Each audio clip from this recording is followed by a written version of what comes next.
আজ রাজধানীর আগরতলার পুর নিগমের প্রভু বাড়ি ও মধ্যপাড়া পুকুরের সংস্কারের কাজ পরিদর্শনে গিয়েছিলেন আগরতলা পুর নিগমের মেয়র দীপক মজুমদার। পুর নিগমের আধিকারিকদের সঙ্গে নিয়ে সংস্কার কাজ তদারকি করেন মেয়র। পরিদর্শনে মেয়রের সঙ্গে ছিলেন কর্পোরেটর রত্না দত্ত।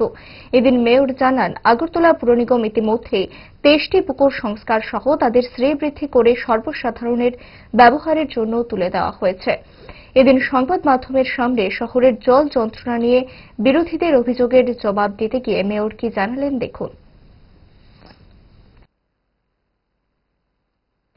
স্বভাব, কারণ যারা বিরোধী, আমি জানি না বিরোধী কাকে বলেন, কংগ্রেস না সিপিএম বলছেন। বিরোধী বলতে এখানে কারো অস্তিত্ব নেই। বিরোধী কাকে বলে? যারা জনগণের সত্যি কথা বলে, তারা হচ্ছে বিরোধী। সরকারকে সতর্ক করে তারা ভালো কাজগুলির বিরুদ্ধে কথা বলে, তো মানুষ মেনে নিচ্ছে না। আর স্মার্ট সিটি মিশনে শুধু কি এই রাস্তা, ড্রেনেজ, জলের ব্যবস্থা, স্মার্ট সিটি সার্বিক একটা মানুষের যে চাহিদা তার প্রত্যাশা পূরণ করার জন্য স্মার্ট সিটি মিশনের কাজ। শুধু জল উঠলো, স্মার্ট সিটি কাজ করলো না, স্মার্ট সিটি বাকি কাজগুলি করছে যে পুকুর সংস্কার করা, ওপেন জিম তৈরি করা, মানুষের সার্বিক যে বেসিক সার্ভিস দেওয়া, সেগুলো স্মার্ট সিটি বা আমরা পৌর নিগম দিচ্ছি, সেগুলির কথা বলেন না। আগে আগরতলা শহরে, এখানে যারা বাসিন্দা, বলবো আগরতলা শহরের মধ্যখানে যারা শকুন্তলা রোডে ব্যবসায়ী যারা থাকেন, আগে অল্প বৃষ্টিতে 7-8 ঘন্টা জল থাকতো।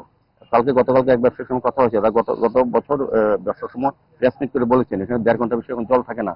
আগে 7-8 ঘন্টা জল থাকতো আগরতলা শহরে, বিভিন্ন জায়গায়, ধলেশ্বর, বনমালীপুর, বিভিন্ন বাড়িতে, শিবনগরের বাড়িতে 3-4 দিন জল থাকতো।